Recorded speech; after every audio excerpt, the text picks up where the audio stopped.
This video is sponsored by CuriosityStream. Get access to my streaming video service, Nebula, when you sign up for CuriosityStream using the link in the description. In an ancient and vast universe, we often wonder where all the aliens are, but just as concerning is where all their ancient and vast artifacts are.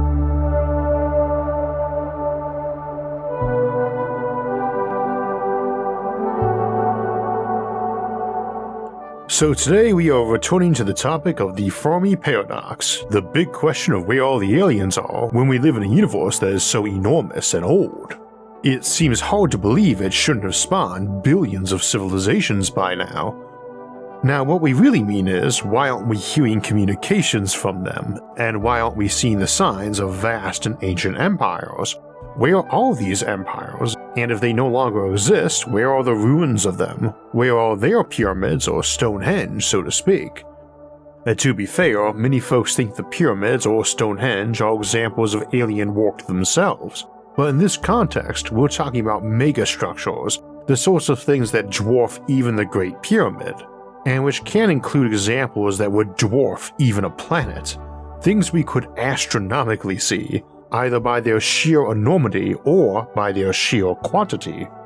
So I thought today we would examine these apparently absent megastructures from a few perspectives. If they are actually missing, or if we are seeing them but just not recognizing them as artificial, if they are abundant but not where we expect, like if civilizations build in interstellar voids rather than around stars, or even in pocket dimensions, if they simply do not build such megastructures, either because they just never get the resources and numbers for it, or they lack the desire to, or if there's just no one there to build them. Those and other options are what we'll be considering today, and as often the case with our Fermi Paradox episodes, it will probably run on the longer side, so make sure to grab a drink and a snack, and don't forget to hit the like button and to subscribe to our channel if you haven't already. Now, if you've seen our episode, The Megastructure Compendium, you have a pretty good idea what sort of constructs we are talking about when I suggest they would be astronomically visible by sheer size and quantity. Our basic concept for today is that we're not seeing them and that we should be, and that indeed the quantity of them throughout the universe should be growing, such that as we look back in time by looking at more distant parts of the universe, we should be seeing fewer of them in a given area. The time-lapse argument, or T, which we'll come back to. Astronomy is history though, as we like to say, and when we look far away, we also look far back in time, and we need to remember that when listening for intergalactic messages, because they would have been written long ago. To summarize the core concept for today though, it is assumed that the longer a civilization exists, the bigger it is going to grow until it has comfortably maxed out local resources.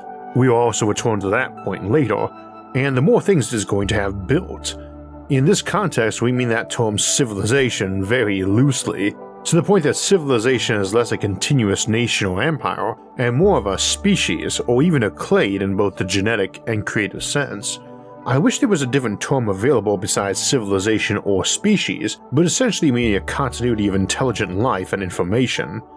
If 3,000 years from now, Earth has been blown to smithereens and classic humanity has ceased to exist in favor of various genetically altered humans, cyborgs, and AI, that would certainly seem to imply that both our civilization and our species have ceased to exist. However, from the Fermi paradox standpoint, it is the same civilization, just as the fall of Rome, or the pharaohs or whoever, did not end human civilization. Now, I scheduled this episode to be written sometime back in April, but much like in astronomy, my episodes have a time lag. So as I got around to drafting it a month later than planned, I had coincidentally watched both the sci-fi disaster film Moonfall and Doctor Strange Multiverse of Madness, and then binged on Marvel Comics lore videos by NerdSync and Comics Explained, and got rather absorbed by one where Rob was discussing the origins of Galactus, Eater of Worlds, as having come from a prior iteration of the universe. Spoilers to follow, by the way. So while the originally planned focus was to look at our concept in more of an update of the Dyson dilemma, and in the context of known science, I also want to contemplate the Fermi paradox and the absent megastructures in the concept of some sci-fi concepts. Now, Moonfall shows us a hollow moon built by ancient human precursors who came up on the losing side of an AI rebellion, and there are all sorts of problems with this, but it is a Roland Emmerich disaster film, so we're not going to judge it for scientific realism any more than we would an MCU or DC flick. But I wanted to raise this from the outset because a lot of times on this show we say X, Y, or Z may be a common technology or plot device or strategy in sci-fi, but it does not work under known science, and relies on things in contradiction to our current understanding. We will be trying to zoom in on what our options to explain the apparent absence of megastructures under known science are, but since we are going to contemplate a lot of those sci-fi scenarios anyway, because I and most of this audience are sci-fi geeks, I figured I should add some of them to our list to discuss. So why isn't the universe littered with relics and constructs of a trillion current or extinct civilizations? A point I often make about faster-than-light travel and time travel is that, while they're not allowed under known physics, they only exacerbate the Fermi paradox if you find out how to do them, and so do multiverses or prior iterations of this universe if travel between them is possible. If it's weird that no one in our galaxy is currently transmitting hello signals and has never been willing or able to colonize the galaxy, it's even weirder if there's FTL, not only making that easier, but allowing intergalactic empires. Same for time travel. You are not just dealing with if we might be one of the earliest intelligent species to arise, but also all the future civilizations that might arise and invent time travel, and decide to visit our period or earlier, or even to colonize or conquer them, like Kang the Conqueror, who I'm guessing is the next big MCU villain. Well, if we're contemplating prior iterations of our universe or people jumping over from other universes, you really start having problems justifying how this could be possible and explaining why we have never been visited. Now we have to put a caveat on that in terms of megastructures and ever-expanding civilizations, because once you throw in alternate universes and so on, you start having to consider if civilizations migrate out of their birth universe to areas where life would be less likely to arise on its own, but where the setup and rules of physics are more beneficial to high-tech civilizations. Some universe where the speed of light is faster, or where entropy is less brutal, or where gravity is too weak for planets to form but allows for building of insanely huge structures that won't collapse in on themselves, or one where the physical constants allow for super strong materials. Indeed, they might have places they mine for resources or energy that are awful for life to emerge in or dwell in, and so they migrate to the optimal place for them to exist, then pull resources from those other vastly more abundant sources. You could have megastructures in parallel or higher universes that had broom closets bigger than our whole galaxy, or which even stretched into multiple universes and dimensions themselves. Imagine a computer mind that spanned not just one star like a Matryoshka brain or even a whole galaxy, but spread itself through several realities. And a lot of your eternal growth problems don't actually apply in certain multiverse setups. See our episode on parallel universes and alternate realities, as well as our episode Infinite Improbability Issues for more details. Now, what is this eternal growth problem? Well, it's basically the Malthusian notion that if you've got finite resources and something capable of exponential growth, it's eventually going to grow to hit that cap.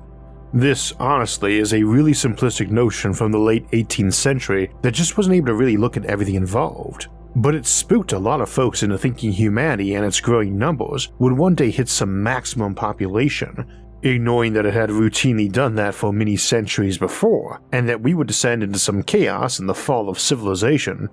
This is called a Malthusian catastrophe, and people often feared it was right around the corner, especially when I was a kid in the 1980s, and everyone seemed to think we were in a race between the population bomb and nuclear bomb, with either of them ending and what's left of us running around as mutant cannibals in the wasteland of a barren planet. I seem to be in a minority for thinking we'd survive the year 2000, but I am a noted optimist. As a result, it often makes discussing future mega-civilizations numbering in the quadrillions or quintillions kind of difficult at times, because a lot of folks really do have a visceral reaction to the simple concept of us growing to such numbers, rather than the more core idea that we should not despoil all in our wake while growing recklessly quickly and brutally cannibalizing each other. They're not separating the two concepts. The reality is that we don't have decent predictive models of how our population on Earth is growing.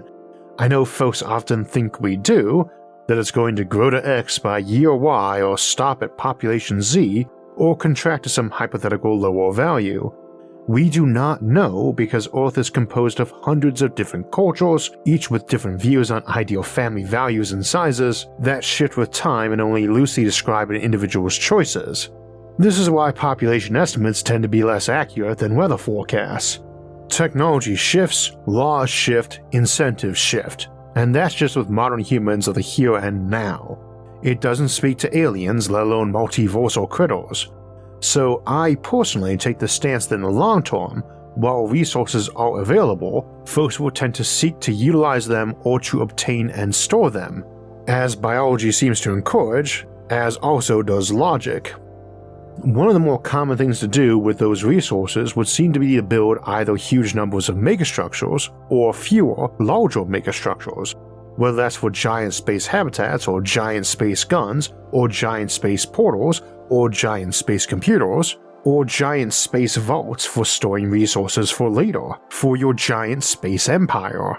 Our idea is essentially that, over very long timelines, species or factions which prefer to grow, either in population or resources, will come to outnumber or outfluence those who do not, as long as the situation permits that. And it doesn't just mean when they run out of resources. As things get more developed, folks might notice that crowding wasn't here yet, pies were not getting cut into smaller and smaller pieces yet, but that this seemed on the approaching horizon, and the balance might shift, same as a civilization in contraction either gets replaced or sees this happening and some of its elements press for growth. I usually summarize this as saying that civilizations will tend to grow when they can comfortably do so, and with the caveat that some might not. But when we're talking about civilizations growing over a whole galaxy, the rare one that doesn't simply disappears.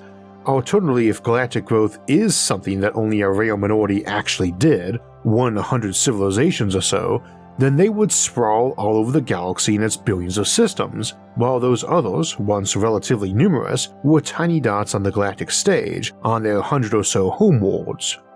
I occasionally like to point out that math does not dictate reality. Apparently cyclic behavior in people or civilizations is driven by actual cause and effect, not the equation that seems decent at predicting it. Things prone to exponential growth, in practice, do not tend to do this because they are following an equation. The equation is our simple, first-order estimate of how something behaves. In practice, a species which is exponentially growing, like the original life form, presumably eventually approaches local maximums, and you start seeing divergence too, and some adapt to better live off unused resources in the environment, and some adapt to live off them, cannibals turned predator-prey cousins. And that's still way oversimplified, I just pick it because it sounds sinister. In practice, you can get an ecosystem of competing interests, symbiotic relationships, parasitic ones, and even more when we include brains in the mix. If one group gets too powerful, others might rally against them. If a coalition makes enough progress towards its goal, its own internal factions might feel more free to fight factional disputes, weakening them as a group or causing a divide. This is common in two-party power structures composed of many smaller factions. I do not view these as inevitable or cyclic things, incidentally. I just view them as dampening forces on exponential growth.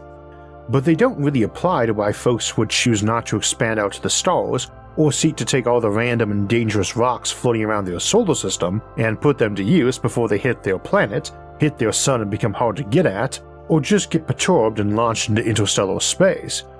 There's no implied unity here any more than now or in various expansion periods on Earth. There might be unity, it might be helpful, but it is not needed. And indeed, competition is often beneficial too. Now, I do tend to think civilizations tilt toward the rational and peaceful more as they get more technological. I don't take that as a given, just that technology tends to require an appreciation of logic and patience, and being restrained in conflict when there's so much wealth and resources that qualify as fragile rather than easily seized. I don't think this represents an inclination of all advanced civilizations to run on hugs and goodwill, just to be a bit more predisposed to reasoned responses. Note that reasoned isn't always kind or nice either. Let me add the caveat here that I mean actual reason and logic, not sci-fi or Hollywood logic, like your typical cliche AI or Vulcan. Humans being irrational is a truism. We are the most rational life form on this planet. Most of the stuff we call irrational is actually really rational, just not updated. Nature encourages us to be cautious and mostly hostile towards anyone that's different to us or acting atypically. That is rational behavior, and is the reason why we were programmed to act that way. They are very good and logical reasons, not just ethical ones, why a more considered approach is beneficial to humanity. But that doesn't make those old knee-jerk reactions irrational, just often suboptimal. But it's a sad reality that, while science fiction often bemoans that aliens might judge us for our bigoted ways, realistically, they are likely to shrug with indifference to that realization because it's something they had to tackle too, and we probably do not want to assume they came out the same place we are now, or will be in a century. The good news, though, is that if aliens are around that are more advanced than us, then they have thus far opted not to wipe us out, which to me would imply that all of our high-minded ideals about individual values and dignity and respect are not just stuff we made up one day, that they feel we as individuals and our cultures have some sort of merit. This, incidentally, is one of the better reasons why megastructures might be absent. They actually are not, we just happen to be crammed inside one. You may think of this as Earth with an artificial fake sky crystal sphere around it, or the whole solar system, or even the whole galaxy, or an artificial pocket universe they made for us as a zoo, nature preserve, or quarantine zone.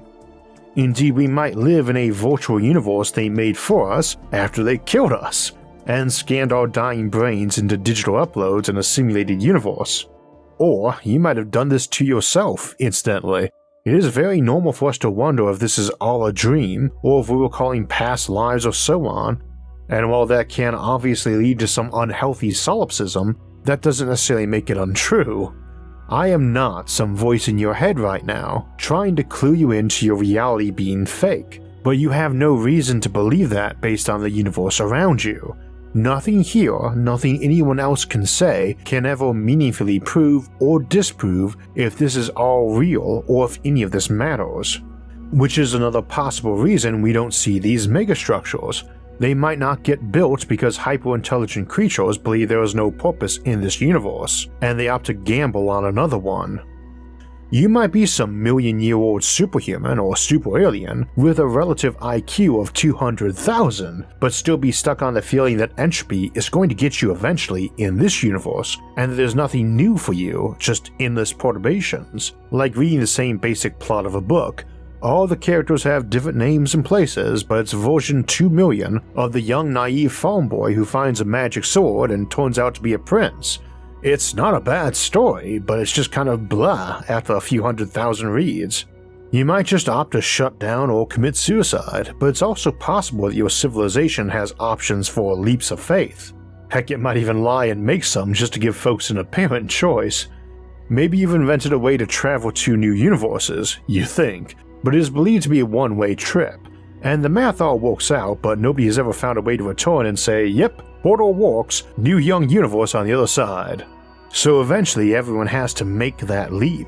Or you think this universe might be real, but you just can't be sure and it's lost its flavor, so you are gambling that, if it is a simulation, your death is going to either awaken you into a new world or reincarnate you into another sim or simply just not work. That something will keep you from actually doing it, coincidences and distractions. We have the option for patience on this. The Reaper is going to swing by eventually. And in theory, so do they, but while any finite number is minuscule compared to infinity and immortality, there's probably a big difference between us and some biologically immortal post-human, or post-alien, contemplating millions, billions, or even quintillions of years as it waits on the heat death of the universe. Now, I don't buy that one as being a civilization wrecker personally. I think a civilization headed that way would see many of its members, if necessary, just flat out indoctrinate themselves into a belief that life had a purpose and that reality was, well, real. You see folks around you jumping off metaphorical or literal cliffs, so you brainwash yourself never to doubt free will and reality, then erase your memory of doing it. You could make a good case that we already did that. This isn't exactly a new discussion just because we're adding aliens and advanced megastructures into the mix. To me, it would instead be a reason why I would expect those huge artifacts, because they definitely make for something to do if you're bored. I mean, if you're trying to find a grand purpose, something you feel will take you closer to what's true and divine, then building a planet is a pretty good choice. Again though, where you build is a bit more of a tricky issue, one that folks often object to in the context of the Dyson dilemma, the basic notion that civilization will seek to enclose their sun to maximize their available power, is that they might not choose this option in favor of better options. Indeed, folks commenting on the matter to me are usually pointing out a whole slew of alternatives that are better than a classic Dyson swarm that they know of because we've done episodes on them. Like controlled fusion instead of a star, or using star lifting to take your sun apart to use as fuel when you need it, or dumping it down a black hole, and so on. And speaking of black holes, we often contemplate using them to fuel civilizations long after the star is born out, and often via ultra-core computation, which works better when the universe is older and colder. The heat death of the universe isn't about high temperatures, and that makes stars inside galaxies bad places to set up shop in the here and now, so folks migrate their civilization to the edge of the galaxy, or even the edge of time. Which sounds good, but the problem is, you wonder why they're not migrating a lot more material with them. Maybe that's what dark matter is, all the big post-human intellects surviving on the galactic halo as computers around black holes, nigh invisible except for their gravitational pull. We'll be examining black holes as a dark matter candidate next week, and there are some less mundane scenarios for things like this. Civilizations evolve and decide to harvest their corner of the galaxy a bit, then head to the rim with a nice stash of raw materials. We just happen to arrive on the galactic stage when about 80% of the available matter has been collected and migrated to its purpose. Except that would imply that 1 billion years ago there would have been less dark matter and more visible matter, and 2 billion years ago even less, and 3 much less again, and so on. Problem is, we can see galaxies billions of light years away, as they were billions of years ago, and they are the same as the ones in the here and now in terms of dark matter content. This is an example of what I call T, or the time-lapse argument of the Fermi paradox. Any astronomical phenomena we might scratch our heads at and wonder if it's natural or a sign of artificial and intelligent creation needs to be viewed in the context that, as the universe aged, more worlds should have come into existence which could spawn intelligent life, and those that did should have had more time for them to grow and do stuff, like mega-engineering and galactic colonization. Thus, if I'm seeing a phenomena 1 billion light years away in about 1 in 100 galaxies, though at roughly that distance, and thus we see them as they were 1 billion years ago, if I then look at a bunch of galaxies 2 billion light years away, 2 billion years ago, and we see that phenomena still in 1 in 100 galaxies, it's not a good fit for us to assume that it must be the product of intelligence. Alternatively, something like quasars, ancient hyperactive galactic cores, were much more common in the ancient universe, and thus, when looking at galaxies many billions of light years away, we see tons of them. We found over 1 million of them thus far, and they seem to have peaked about 10 billion years ago, which is to say, they are at their highest density 10 billion light years away. Whereas there are very few near us, with Markarian 231 being the closest known, at 600 million light years away. They are probably nearly extinct in the universe by now. Of course, reigniting them artificially might be something advanced civilizations do, a tempting topic for an episode, colonizing quasars. But if so, no one seems to have thus far. Now, we could take that peak at 10 billion years ago, when the universe was about 4 billion years old, and say that this is when life first hit its big stride, that there were some planets maybe as soon as 1 billion years after the Big Bang, and that some had evolved intelligence on them after just 2 or 3 billion years, not the 4 billion with some spare change that it took here on Earth, the largest part of which was waiting on photosynthesis or cells with nuclei to evolve. Maybe vast empires arose then and peaked out, those quasars being their giant engines to open the way to new universes. Later civilizations were sent signals to just come there and use theirs, or given a better and simpler design invented later. Or maybe those were the gateways used by folks migrating from an older universe that spawned this one. We do have theories about the possibility that every black hole that forms causes a new universe to appear on its other side. Those quasars could be big white holes, and those folks on the other end waited till the universe was older and calmer to migrate, where stars had lived and died and created heavier elements and planets, rather than migrating at the moment of the Big Bang or the first million or so years when the whole universe was as hot as a star and about as dense too. Incidentally, the answer to that is almost certainly no, but when I was a kid we had no idea what quasars were, and them as white holes was a pretty popular notion. We know a lot more about them now, and they are indeed very related to black holes, even double black holes, but not as white holes, which is another concept that sci-fi loved, but which science has mostly moved away from. It is a reminder that a lot of our assumptions are guided by what we know now, and what we kinda sorta half guess and infer from theory, so that could all change in as little as a single generation. Way back 20 years ago, when I was a grad student studying physics, dark energy was still pretty debated as a core concept, and dark matter was even darker, and the notion that the universe had an expanding acceleration was just getting to the point where it was starting to be taken seriously and was becoming the new consensus. In that context, I don't want to casually chop options out of reasoning based on known science, but we also cannot ignore where it seems to have breaks with that. If we are wrong about all predictions and guesses for thousands of years from now, it just gives future generations standing on our shoulders a chance to have something to do correcting our errors. This isn't all physics and astronomy either. We also base a lot of our growth notions on the idea that it is biologically hardwired into anything which clawed its way up Darwin's ladder, but a couple notes on that. First, it is overly simplistic to act like we have a desire to survive, survival of self or species, or procreation, that these are actually hardwired into us or anything else. We have a habit of acting like those are carved in as single-sentence directives or rules we follow. They are not carved into any stone tablets. They are collective evolutionary kludge and patches, thousands of unrelated traits that evolved in us, and not all of which we share with all of our cousins, which collectively favored mechanisms that made us more likely to not die or want to die and to reproduce, especially favoring traits that made us more likely to successfully reproduce before dying. We routinely ignore those built-in tendencies, and since many are no longer terribly reasonable inside our technological civilization, we might curb or remove them or just modify them to the updated environment rather than patiently waiting millions of years for evolution to do it. This is what I mean about our old instincts being rational but often suboptimal. I do tend to roll my eyes when sci-fi stories present us some ancient, ultra-advanced civilization that has evolved beyond ambition or desire and has no comprehension of war, and thus in many stories cheerfully encourages humanity to do their dirty work for them.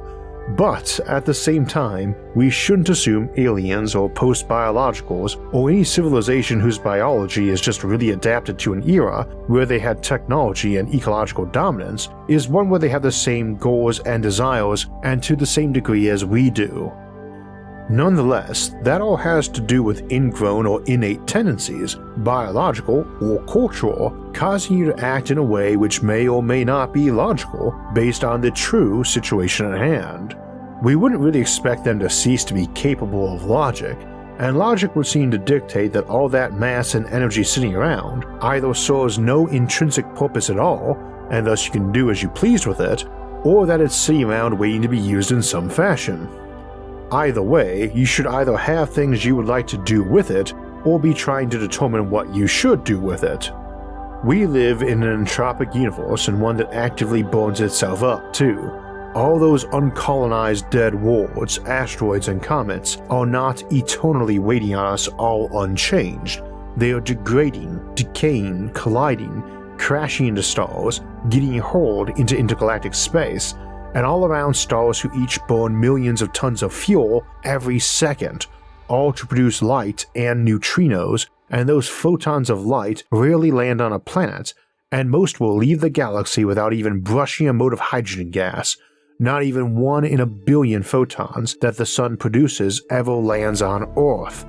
Wasted, expended, like someone torching a forest just to keep their toes warm. So inevitably they will want to use those photons, all of them. And that's where the Dyson sphere comes in.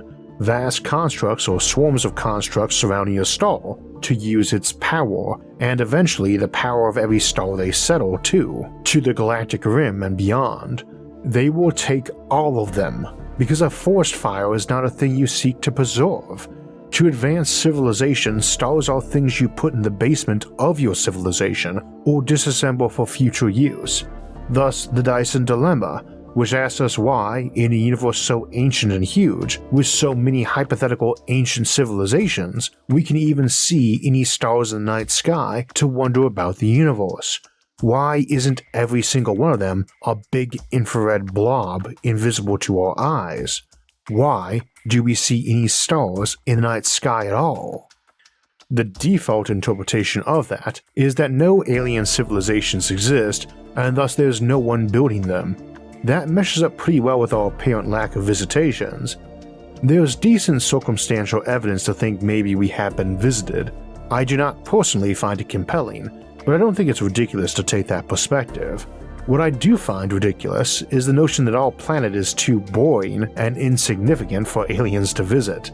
The less common life is, the more interesting any example of it would be to prospective investigators, and the more common life is, the more people who might find it worth investigating.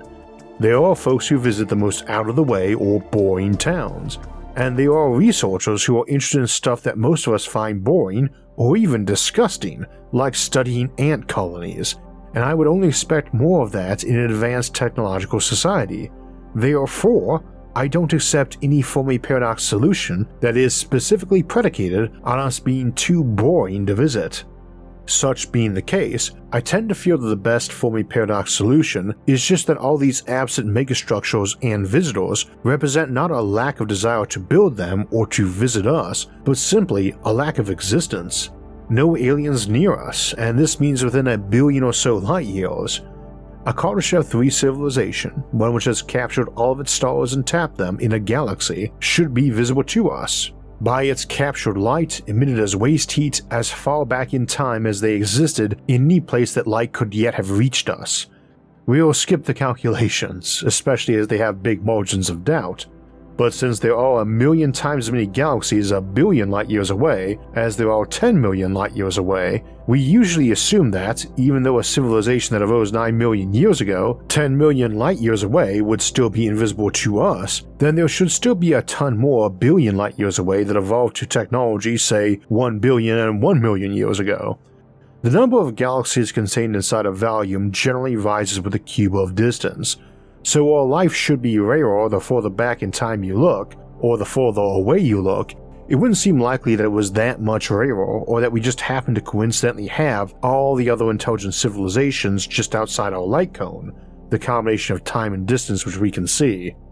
Of course, many would say we can't see them because they're eclipsing their stars with their megastructures, but they are not. They are absorbing their light. Well, that light from a star is itself the product of gamma radiation made in the core from fusion that gas in the outer layers absorbs, heats up, and emits in different wavelengths, mostly visible light for our sun. The hotter something gets, the faster it emits energy as photons, of whichever wavelength, and it goes with the fourth power of temperature. Twice as hot, 2 to the 4th or 16 times faster. 10 times as hot, 10 to the 4th, or 10,000 times faster. The color mix on sunlight from stars is based on how much energy they produce by fusion and how much surface area they have available to get rid of it, as they'll keep heating up until they reach an equilibrium. The same thing applies to a Dyson swarm, but they are assumed to be about room temperature, not solar temperature, thus would peak at certain wavelengths of the infrared spectrum. Some years back, just about when I did our original Dyson Dilemma episode, we had scanned around 100,000 galaxies looking for any sign that they had more of that wavelength of light than we would expect, and we looked around to see if there were any blank spots glowing in the infrared but not visible. We came up with nothing. They could be storing that energy, but understand that a system not losing heat by radiation should keep raising its temperature. And remember that the Sun makes up 99.86% of the mass of the solar system, meaning most of the solar system is already insanely hot. If enclosed so that it didn't leak energy, the rest of the solar system, even a Dyson swarm, would heat up in very short order, especially as most of the remaining mass is already hot, like Earth's mantle and core, Venus, and all the gas giant cores. Maybe they have some way to store heat. I cannot say no on this one. It is one of those technologies any civilization would mortgage its soul to get its hands on. So if it is possible, they are almost inevitably going to find out how to do it, and it changes the game a lot. But I really don't expect to see any violations of the laws of thermodynamics in this universe. Indeed, I'd give better odds on being able to cheat entropy by migrating to other realities. What's more, it is another example of how a super technology, or clock tech as we call it, exacerbates the problem. I am trying to figure out why the galaxy is not littered with massive constructs and mega civilizations, and that is not helped by someone showing up with a perpetual motion machine. A civilization with effectively infinite energy via perpetual motion machines, or by sucking out vacuum energy or phantom energy or whatever, does not need to colonize the galaxy for its resources. But it can do so very easily, so you would expect colonization to happen just because some folks wanted the elbow room. Remember, we're not contemplating truly unified civilizations sprawling over a galaxy. This is a statistical process conducted over the course of millions of years, same as various hunter-gatherer tribes radiating out from Ethiopia or wherever were not sending notes back there to check if their tribe should move again or split up or cross that land bridge. But it would seem likely that folks do try to stick together in many cases, and that raises another problem. Folks suggest we probably only use existing stars till we get better power systems, and even just controlled fusion might count, but we have got options like black hole power generators or maybe dark energy or vacuum energy or what have you. Most of the mass in the galaxy is not in stars, it is floating around the void. So they ask why folks would bother Dysoning up in favor of just grabbing some fuel and building their civilization where they want. And as we examined in our Deep Space Habitats episode a few weeks back, this works just fine. But a couple problems. First, most of the mass in the solar system is in its star, and that includes heavier elements than hydrogen and helium, so you probably want to star lift those and take them away. Second, not only does large-scale artificial fusion leave the same sorts of techno-signature as a Dyson, but odds are that a megawatt of solar panel collectors is easier to maintain than a megawatt of fusion reactor, so leaving stars untapped doesn't make sense, and we see quintillions of them, or billions of galaxies containing billions of stars anyway. Which brings up point 3. When we surveyed those 100,000 galaxies, we were not looking at individual stars, we were looking at ambient infrared galaxy-wide, so Kardashev-scale civilizations that are just spread out wide rather than centralized on a star would have been equally visible. Fourth, unless your physics is really different from ours, it takes a lot more effort and time to send messages or people to various megastructures and habitats further from each other. So you will generally begin finding some optimum balance of desired elbow room with compactness to minimize travel times and signal lag. Problem is, a Dyson swarm is already stupidly spread out, because space is huge, and in order to radiate heat, you have to get wider faster than your density rises. A Dyson sphere built around a star that's 100 times brighter than our Sun needs to have 100 times the radiating area to avoid being burned to death, so it needs to be 10 times wider, which means it has 1,000 times the volume, meaning it is a tenth as dense. If they want to live cooler to take advantage of ultra-core computation, they need even more space. Again, the rate at which you radiate heat goes with a fourth power of temperature, so if you are computing at a 10th Earth's temperature, then you need 10,000 times the radiating surface area. Now we can go through any number of what-ifs about how one might hide a megastructure, but none really seem to hold up. Considering that, for us to see the galaxy as we do today, every single one of the potential megastructures would have had to be hidden, and for every civilization that's ever existed to have always done so too, not just some species of paranoid builders. Fundamentally, what it all comes down to is that such megastructures are incredibly attractive to build, and presumably nobody building them has any reason to hide them from primitives anyway. It would be easier to just hide the primitives from you instead by sticking them in some megastructural zoo or preserve. So in the end, the best reason to explain the apparent absence of megastructures is either no one has built them yet because no one exists to do so, or they already did and we just happen to be crammed inside one. Incidentally, if you want to hear more on megastructures and the Fermi paradox, I just finished up an interview with my friend Rod Pyle on alien megastructures that will be coming out tomorrow, Friday, July 22nd, 2022. Rod hosts This Week in Space, and if you want to catch the show now, his guest from last week was astronomer Tony Cook from the Griffith Observatory, who was on Rod's podcast discussing those amazing first images from the James Webb Telescope.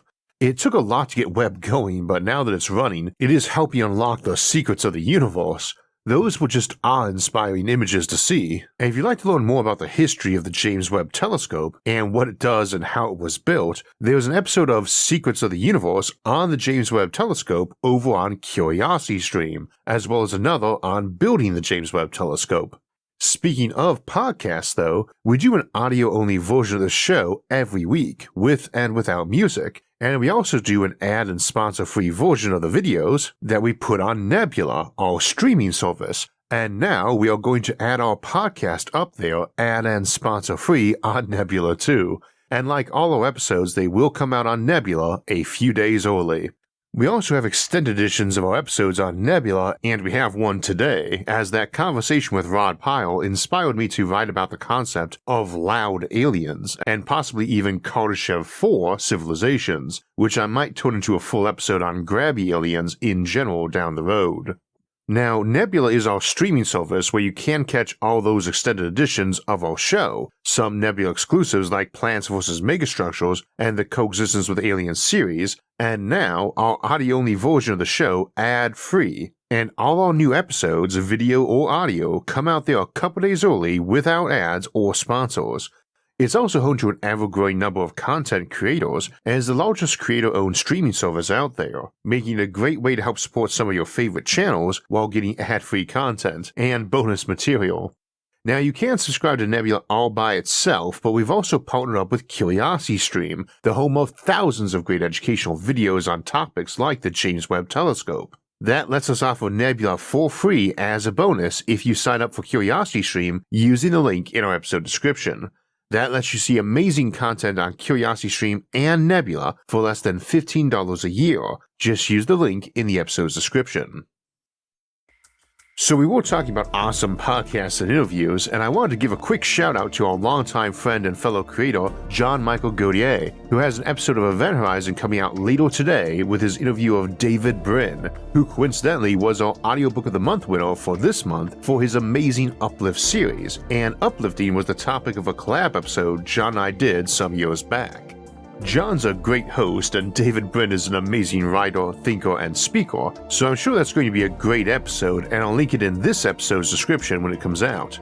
Or you can just subscribe to his show, and feel free to practice by subscribing to this show if you haven't already. It will give you notifications when our new episodes come out. Speaking of those upcoming episodes, next week we will be exploring black holes and dark matter, twin mysteries of modern science that might have a lot in common. Then we'll have our live stream Q&A coming up next Sunday, July 31st at 4 p.m. Eastern Time, where you can get your questions from the chat answered on any of our show topics. Then we're into August to examine the notion of survivors fleeing disasters or attacks to new worlds like Earth in Alien Refugees. The week after that, we'll look at the possibility the reason we don't see any aliens is that they all blow themselves up with technological time bombs, leaving no survivors. Then it'll be time for our Sci-Fi Sunday episode, Dumbest Alien Invasions, where we'll examine the weirdest attempts and motives in fiction to invade Earth. If you want alerts when those and other episodes come out, don't forget to subscribe to the channel and hit the notifications bell. And if you enjoyed today's episode and would like to help support future episodes, please visit our website isaacarthur.net for ways to donate, or become a show patron over at Patreon. Those and other options, like our awesome social media forums for discussing futuristic concepts, can be found in the links in the description. Until next time, thanks for watching and have a great week.